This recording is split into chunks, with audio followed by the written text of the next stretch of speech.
All right, in the shop today, went to Cars Coffee Drifting at OSW with the whole new look of the S197 and felt something weird. So second session, second run, felt something really weird in the rear end. It kind of felt like I went limited slip again. And 2 years ago when I got the car, we just did tack weld, or whatever tack welds. We just welded inside the spider gears to have the diff welded so it was fully locked in because the limited slip was kind of weak. And so today I'm over here inspecting, seeing what's going on and what happened to see what I need to order so I can fix it and make it better than it was so this doesn't happen again. So anyways, let's take a look at that. I've already got it torn down. I've already got it out, or the cover off. And if you look here,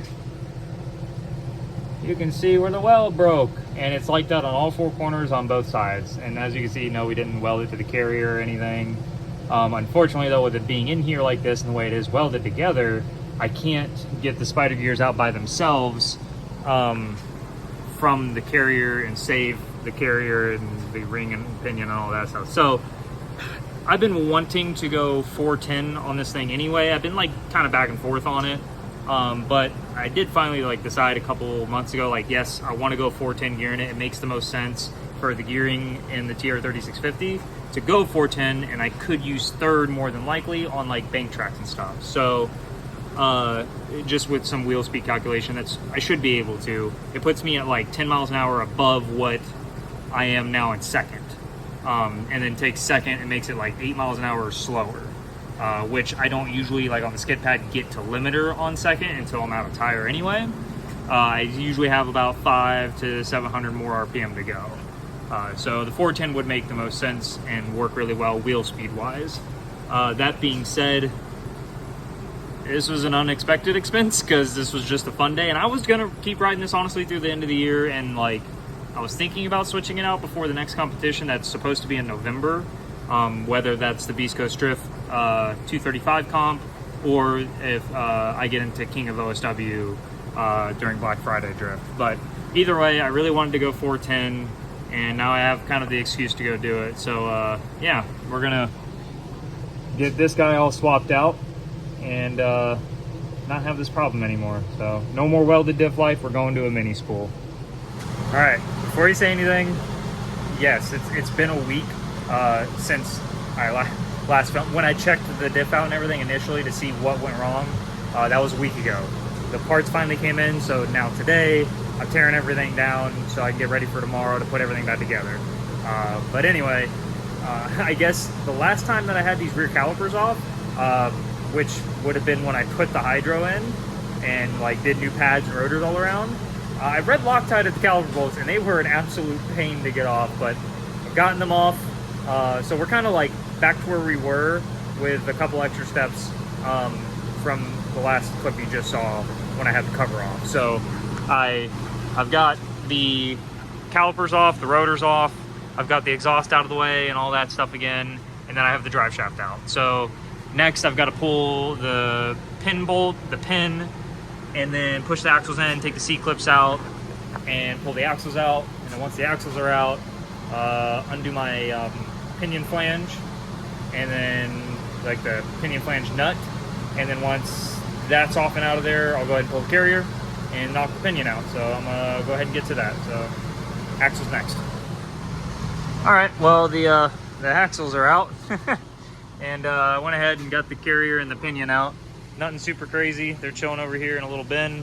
I went ahead and I'm just gonna call it basically for the night.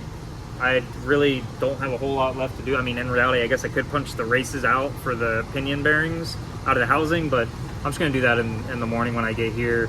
I still gotta get the bearing, the old bearing off of the old pinion and see what that shim is. I'll probably, honestly, the rear end that I did recently, I kind of just swapped it over and everything worked out really well. So it's probably what I'll do again is I'm just gonna switch that, that shim over for the main bearing for the pinion that goes on the gear side, and just switch that over and get these races out, put everything back together. But that's for tomorrow, which is a couple hours away for me, but right about now for y'all.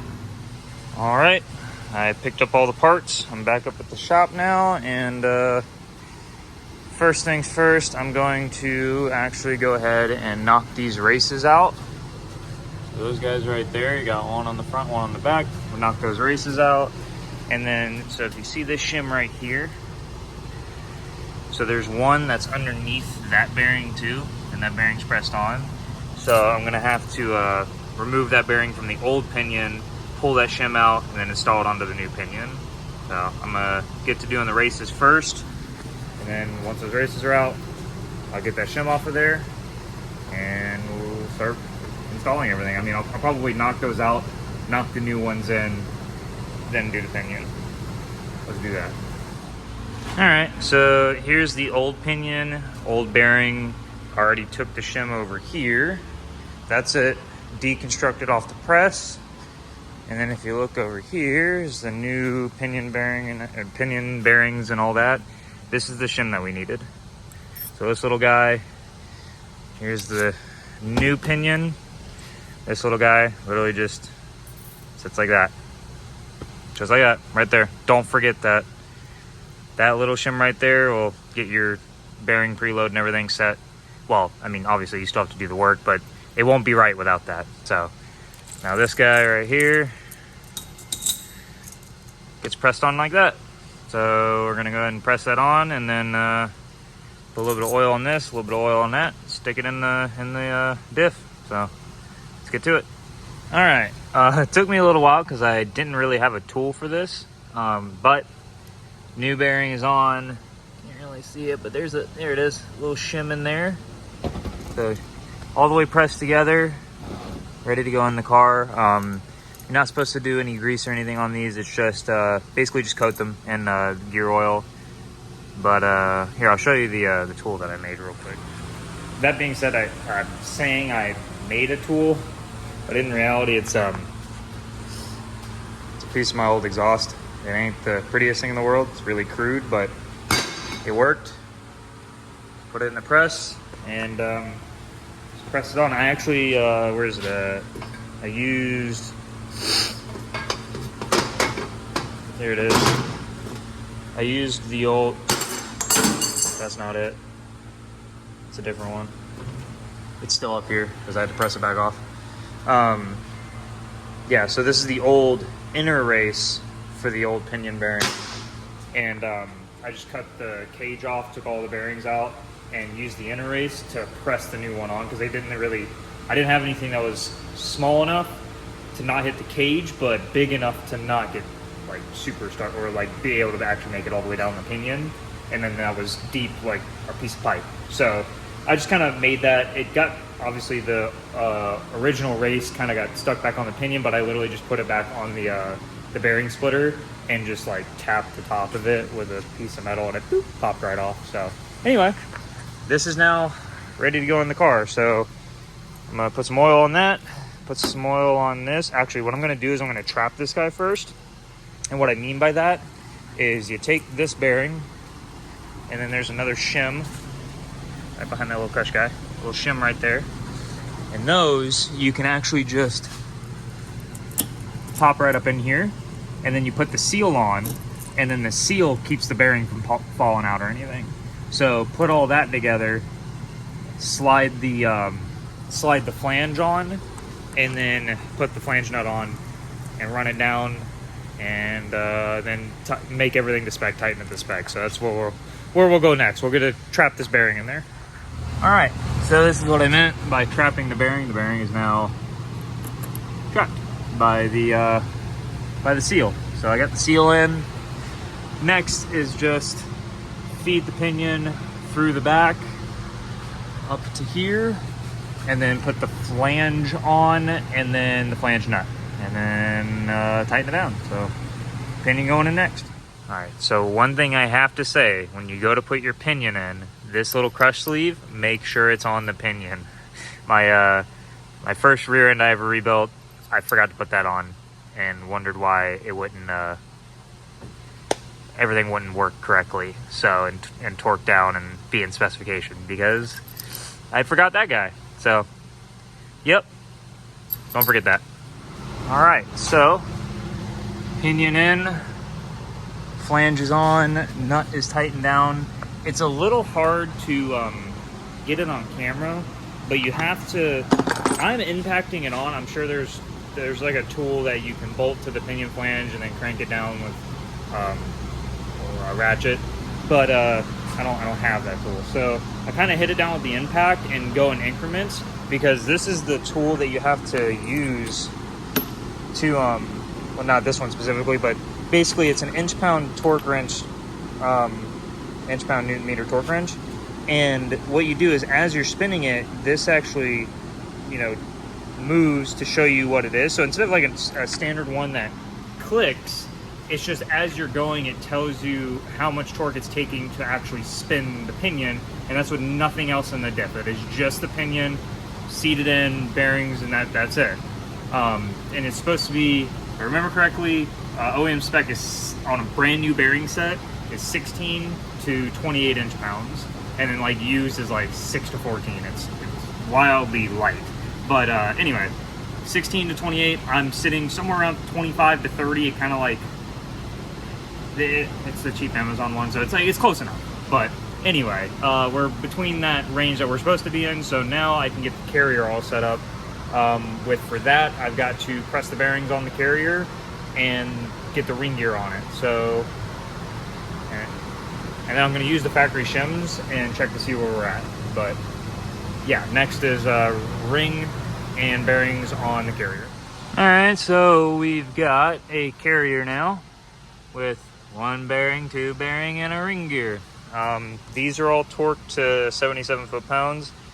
One of the videos I saw was like, yeah, wedge a pry bar in here, torque it. And I'm like, I've got a vise. So I just put a bunch of rags in the vise, clamped it here, and right in this guy. Clamped it right in there, torqued them down, 77 foot-pounds, did 2 passes, marked them. 1, so later on I could see if any of these start to back out, and 2, to make sure like, hey, I did torque those. So now, throwing them in. Well, throwing it in, throwing that in. Yeah, let's do that. Okay, so it's been like an hour or 2, but I've got it in. I've got it all paint marked. I've checked my backlash. Everything's within spec. So we did have to use the in the kit shims. I could not reuse the factory shims. The factory shims either made it too tight or too loose. So yeah, but got decent pattern and good backlash. So now we're just gonna slap everything back together. Gonna put the axles in, put the mini spool in, and yeah, it's gonna be interesting putting that mini spool in. I'll let you know how it goes. All right, well, it's in. So got the mini spool in, axles are both in, and time to call it a day here. All right, back in the shop this morning. First thing, I'm gonna go ahead and clean up the sealing surface for the diff cover, and then after that I'll probably put the drive shaft on. But first things first, we're gonna do this, get the cover back on. Okay, so the diff cover's back on, drive shaft is in. I went ahead and threw the pan hard bar back on, and now I just need to get the brakes back installed. And I think I'm gonna change up the exhaust a little bit while we have it off, because I had to cut it anyway. So I'm gonna, yeah, we're gonna do a little something. But first, gotta get the brakes back on. So that's what we're doing. Brakes are on.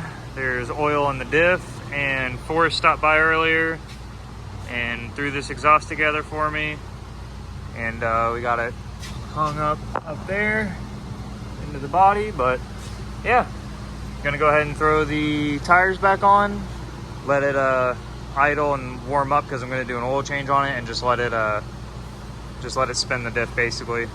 Let the oil kind of flow through before I put a load on it and whatnot. But yeah, gonna go ahead and just let it warm up. I'll give you guys an idle clip, but she's almost together. Just gotta throw the tires back on and do an oil change.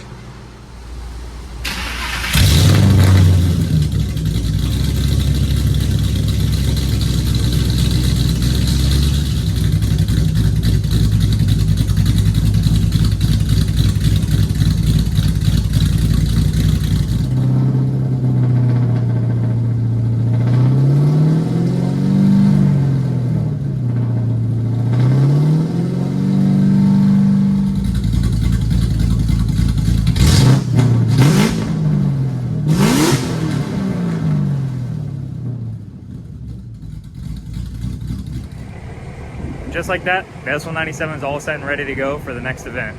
The next event we'll be participating in is at Orlando Speed World. It's September 21st, and it's called the Ride Along-A-Rama. We'll actually be able to give out rides to people that donate to a charity that they select this year. So if you want to come out and see it in action or go for rides, come on by. We'll be there ready to give a bunch of people rides. Other than that, I do want to thank all of our new subscribers and our old subscribers. Thank you for liking, commenting, and all that. It's been really cool to see the growth that we've had. I know we're not some crazy big channel or whatnot, but it's really cool to see other people enjoying the content enough that they want to subscribe for future stuff. So we really appreciate you guys. But other than that, we'll see you at the next one.